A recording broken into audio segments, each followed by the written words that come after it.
The UN General Assembly voted 128 to 9 with 35 abstentions on Thursday in favor of a non-binding resolution declaring President Donald Trump's recognition of Jerusalem as Israel's capital null and void, a smaller margin than the Palestinians hoped for, but also a rebuke to the Trump administration, which is threatening to cut funding for those who voted yes. The vote was a victory for the Palestinians, though many of their supporters were predicting at least 150 yes votes or more. The Trump administration launched a massive lobbying campaign, which included letters sent from U.S. Ambassador Nikki Haley to over 180 countries warning that the U.S. would be taking names of those who voted against Trump's decision. But when it came to the vote, major U.S. aid recipients including Egypt, Afghanistan and Iraq ignored Trump's threat and supported the resolution.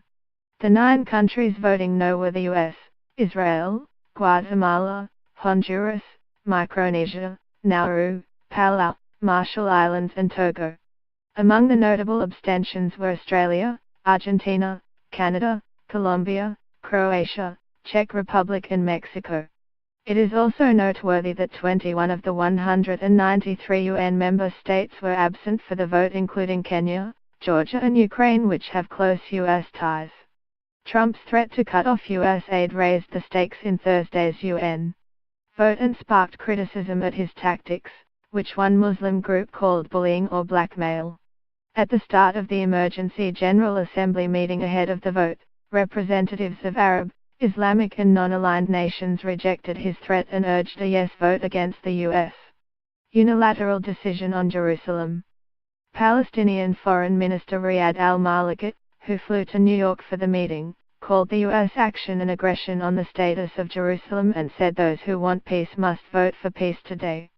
Trump told reporters on Wednesday that Americans are tired of being taken advantage of by countries that take hundreds of millions and even billions of dollars, and then vote against the United States.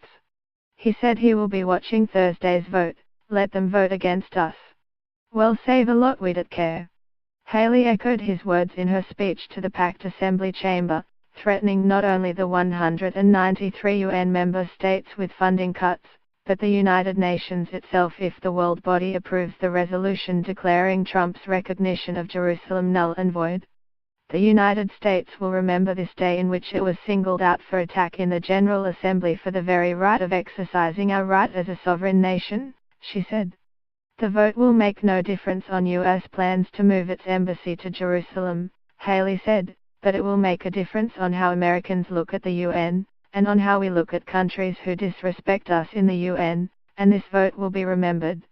Yemen's UN Khalid Hussein Mohammed Al-Imeh, whose country chairs the Arab group at the United Nations, introduced the resolution and urged all peace-loving countries to vote in favor of it.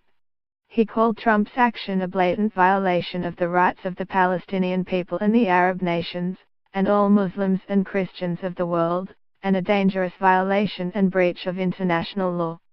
It threatens peace in the world, undermines any chance for peace in the Mideast, and only serves to fan the fires of violence and extremism, Al-Imeh warned.